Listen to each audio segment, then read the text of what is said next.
I never done a video quite like this before where I just list my top 10 movies of the year. But, let's start a tradition. Why not do top 10 movies of 2023? And then I will do my top 10 worst movies of 2023. Because why not? I don't only want to talk about superhero movies. Those weren't the only movies that came out this year. I mean, obviously, that's the case because all of them except Spiderman and Guardians bombed. So clearly, people went to see other stuff. And I was part of that trend, I saw a bunch of other stuff. So this is just top 10. Now, for preference, no John Wick probably would have made the list. Except I didn't see any of the John Wick sequels. I know that's crazy. I've seen the first John Wick. I just haven't gotten around to the John Wick sequels. So, maybe in the future, John Wick 4 will break my top 10 whenever I do eventually see that movie. But it's not really in here. So that's a shame. Also, this is based off of enjoyment. Like, which movies I enjoyed the most. So, this is all about me. This isn't the criteria of these were the best movies. For me, these were the best movies that came out this year. My favorites. Might not all, line up. But, hey, it's my list, so who cares? Alright, number 10 is Dumb Money. I was actually kind of surprised by this movie because this movie is about the incident with the GameStop stock going up during the pandemic, which was definitely something interesting.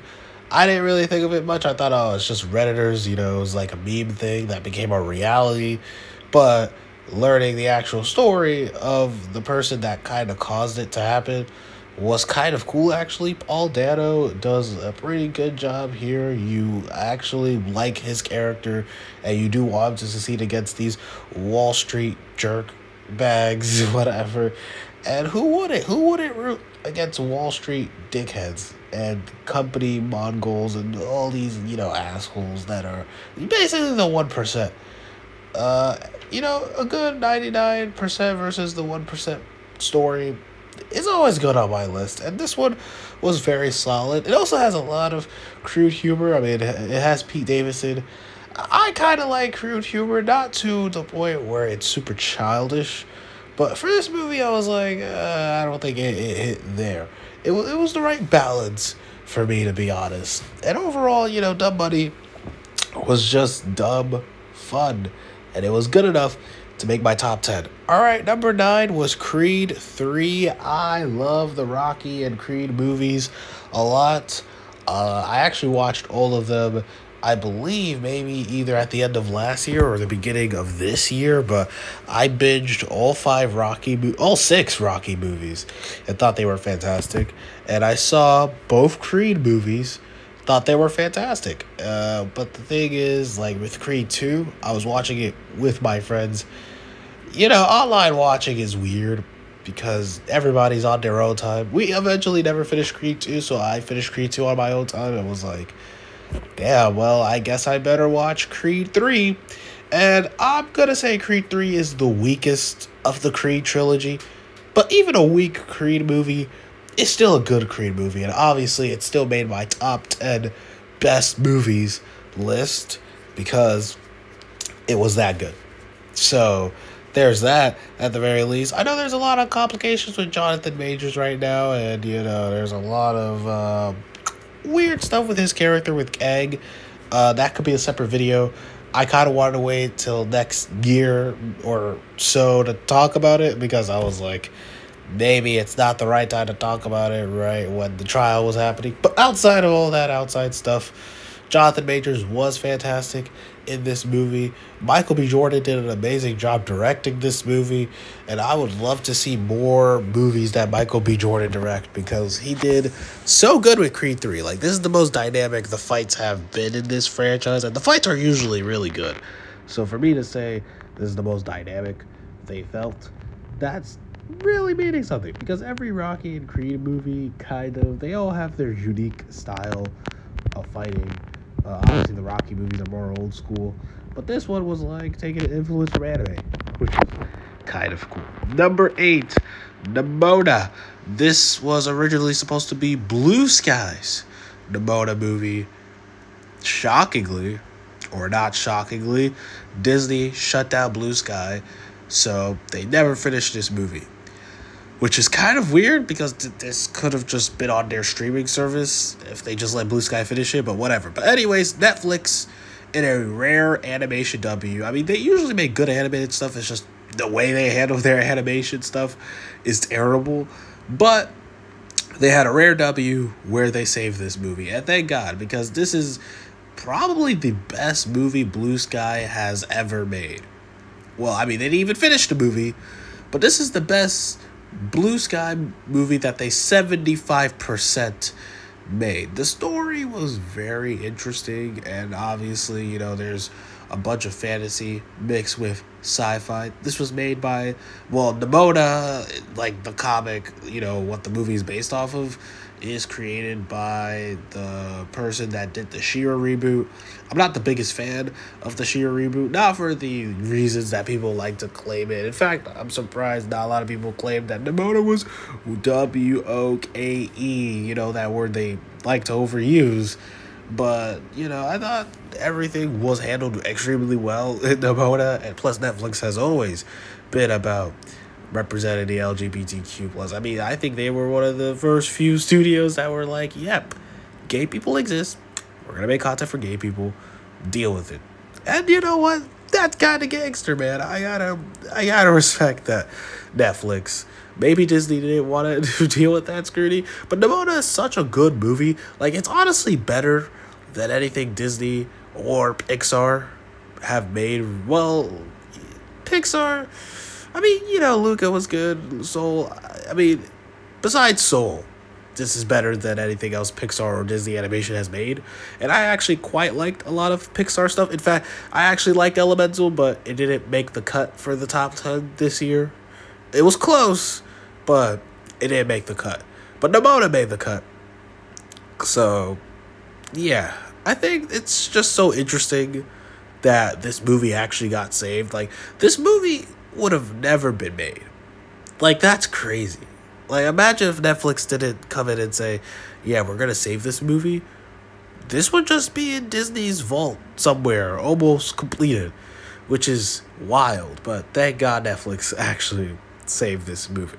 All right, number 7, Barbie. This, to me, was the comedy of the year, even though it wasn't, I guess, initially a comedy. But for me, Barbie is the funniest movie that definitely came out this year. It's definitely messy with the messaging sometimes, and the plot does fall apart towards the end of the movie. But, I mean, it's still a fun ride. Ryan Gosling as Ken stole the show. I mean, this was the year for Ryan Gosling. Ryan Gosling may have just hit a new peak because of this movie, and now everybody's back on the Ryan Gosling train. Well, nobody was off the Ryan Gosling train, but now everybody is really on the Ryan Gosling train because of Ken. But I don't want to discredit Margot Robbie. It is a Barbie movie, and she did do a good job as Barbie. This Barbie that is trying to find the meaning of life and all that stuff. It's crazy to me that this is the highest grossing movie of the year. Like, this is literally one of the only 2 movies that have made $1 billion. But I actually quite like it because I do want more unique, out there movies getting attention by people.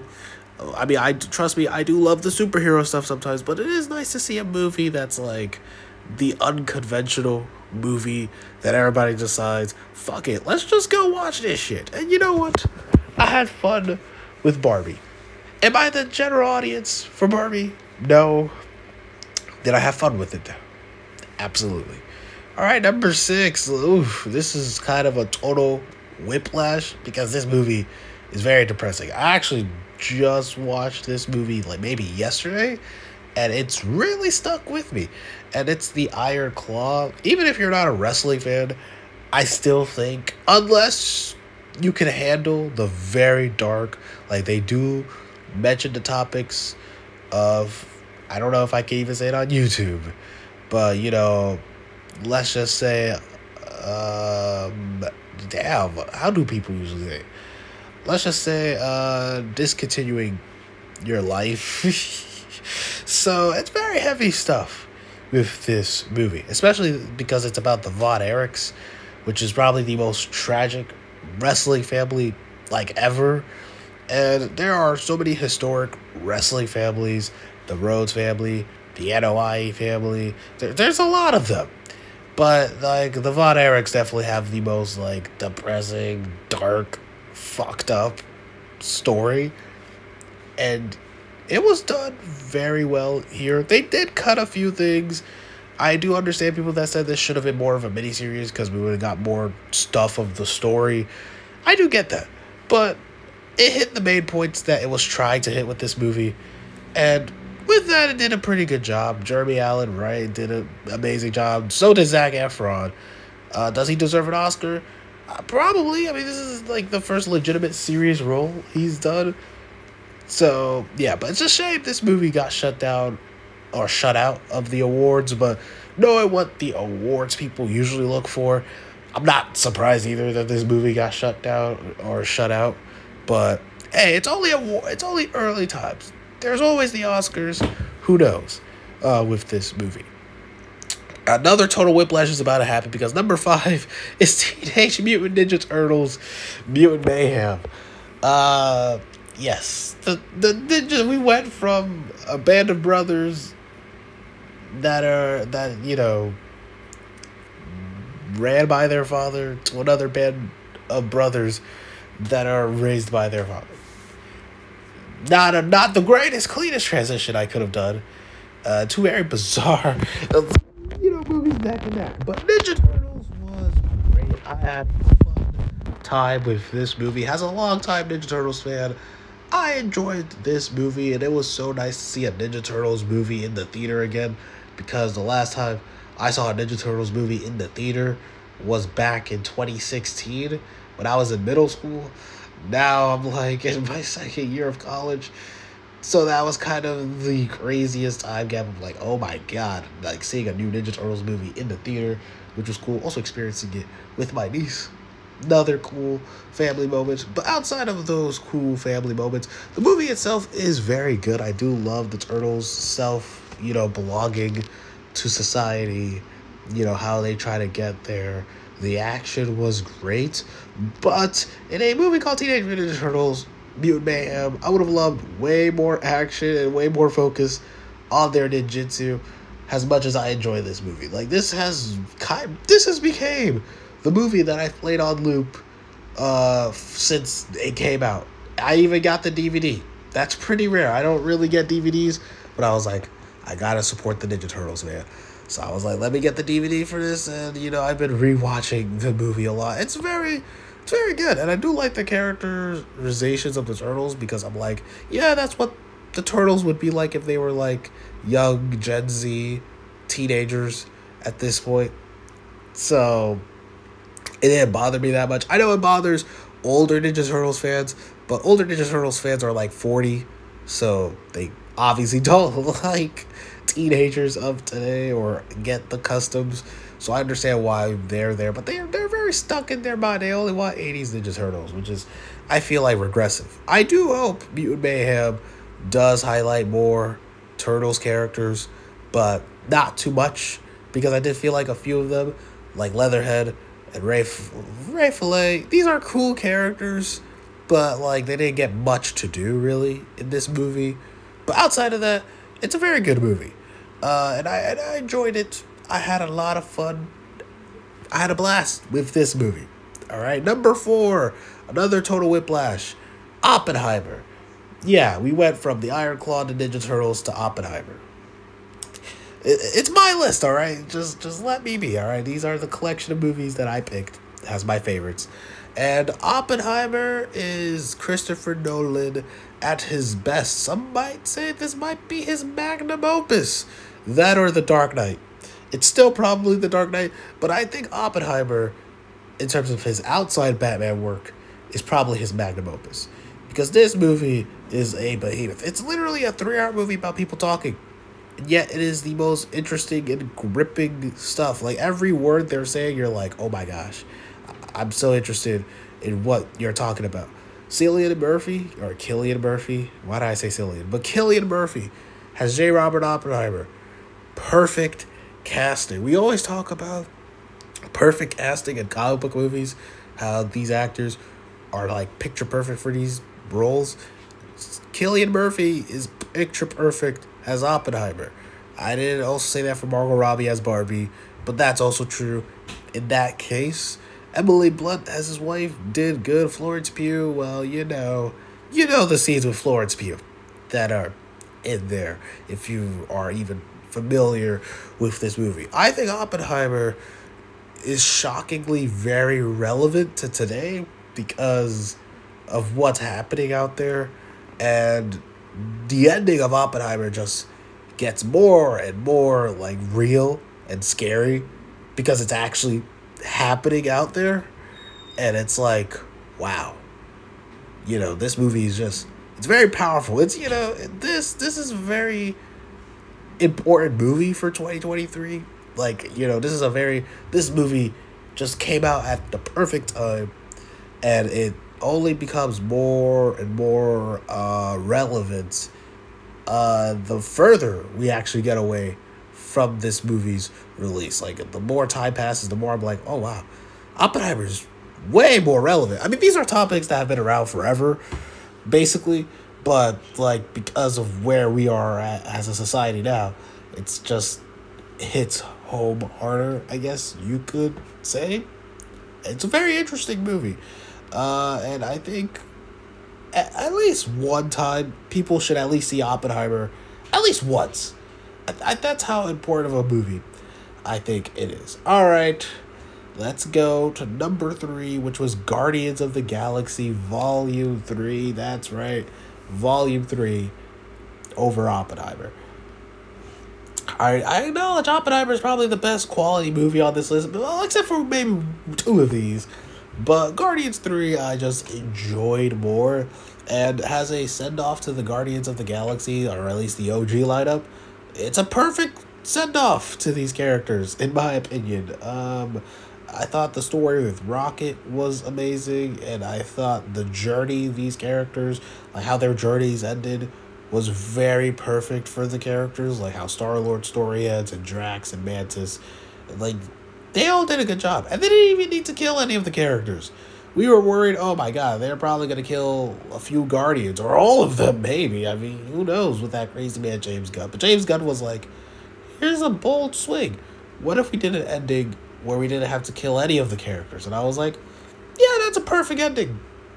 That's great, And then seeing Rocket happy at the end after all the tragic shit he's went through, and then also just like where his character was from Guardians 1 to where he ends at Guardians 3 is such a great arc for his character. There's so much goodness, I can say. This is my favorite MCU movie.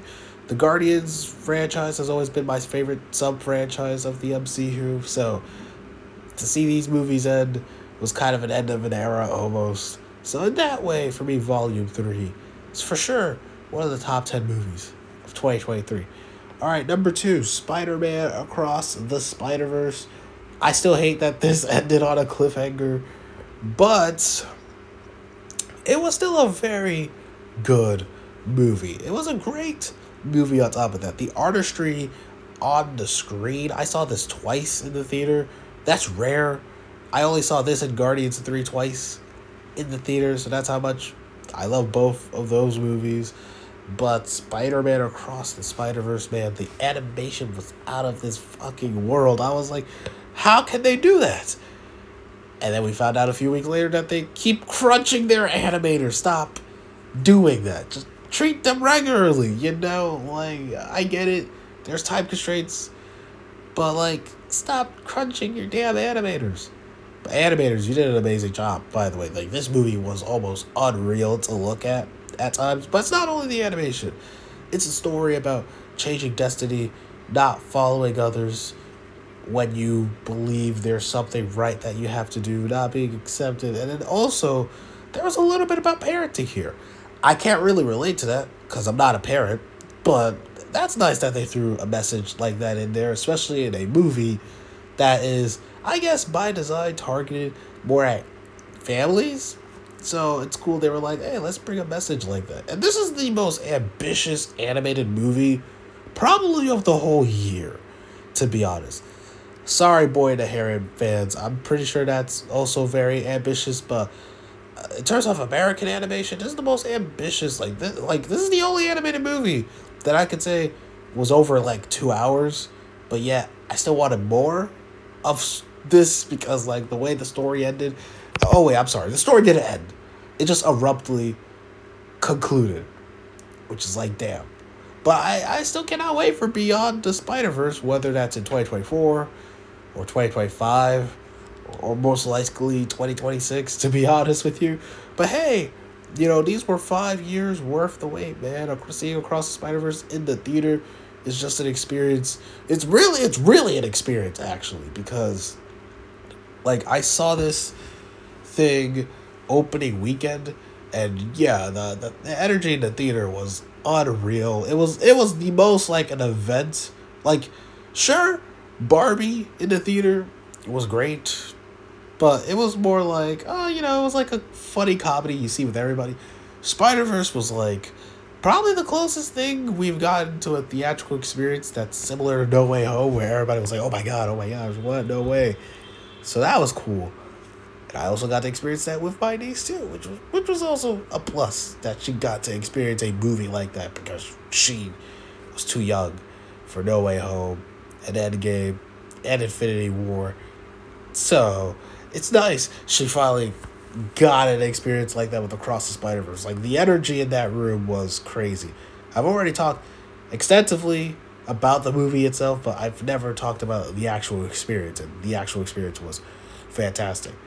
One of the best movies of the year, for sure. All right, number one, which surprised me, because this came out of nowhere, Godzilla -1. Well, I don't want to say it didn't come out of nowhere.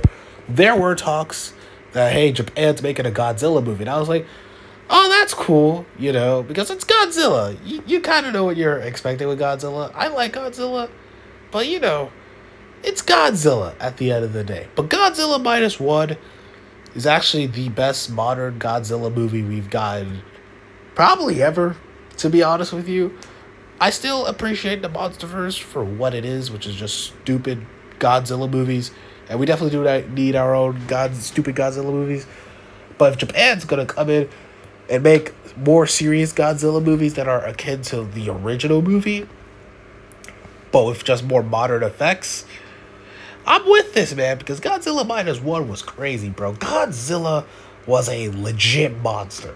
Like, he was literally evil. I felt so scared for these people, and all the human characters and their storyline was interesting. Picking it back up to World War II again gave it a sense of like scope, because it's like, oh man, this was the post World War II. So obviously everything is kind of messed up, and then the guy has to take a job, and you know, it all leads into them eventually clashing with Godzilla, and you know, having to face Godzilla after recovering from the atomic bomb, which is crazy. Like, that, I've never rooted so much for human characters in a Godzilla movie quite like this. And I actually felt, instead of being like, yeah, Godzilla messed them up, I was like, oh my god, Godzilla, please do not kill these people, bro. Please don't. They've went through enough. So, like, I genuinely felt the monster and the harm and the fear of Godzilla in this movie, which was cool. By the way, like, -1 was the biggest surprise of the year for me. I'm honestly was blown away. Easily my favorite movie of the year. And with that, that is my top 10 movies of 2023. Don't worry, the last video of the year will be the top 10 worst movies of 2023. So until then, I'll see you guys in the next video.